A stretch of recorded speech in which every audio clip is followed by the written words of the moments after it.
হচ্ছে ইংরেজির J letter. এবার জে লেটারকে ডাবল করা হলো। আশা করছি আপনারাও এভাবে ডাবল করতে পারবেন এবং মাথায় একটি গোল করতে পারবেন। এখানে একটি দাগ দিতে হবে। বন্ধুরা, ড্রয়িংয়ের মাঝে বলতে চাই, এই ড্রয়িংগুলো আমি সোনামণিদের উদ্দেশ্যে ড্রয়িং করি। সহজে শেখানোর কৌশল, ধাপে ধাপে গাইড আর মজার ছলে ড্রয়িং করতে ভালোবাসি। শেখাতে চাই মজা দিয়ে এবং আনন্দের ছলে। এভাবে একটি দাগ দেওয়ার পর ভাঁজ করে আরও একটি দাগ দিলাম। এই পাশেও আরও একটি ভাঁজ করে দিব। দেখুন এইভাবে, তার মানে 3টি ঢেউ এভাবে আঁকা হবে। এবার এই বরাবর দেখুন মাথায় আমরা একটা দাগ দিব, সোজা হতে হবে। এবার এখান থেকে সোজা দাগ উপরে তুলতে হবে, টার্গেটটা ঠিক ঠিক থাকতে হবে।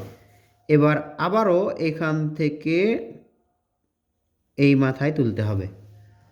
এবার দেখুন এখান থেকে আরও একটা দাগ তুলতে হবে যেন এই মাথায় মিলে যায়। আবার আরও একটা দাগ একই রকম করে আমরা উপরে তুললাম। সুন্দর একটি ছাতা আঁকা হলো।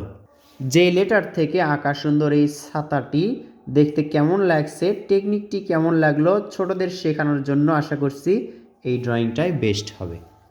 এভাবে কোনো লেটার বা সংখ্যা দিয়ে যখন আপনি ড্রয়িং শেখাবেন কাউকে, তখন তারা মেমোরি বা মনের মধ্যে ধরে রাখার চেষ্টা করবে, মনে থাকবে, ছবি আঁকা দেখতে আগ্রহী হবে।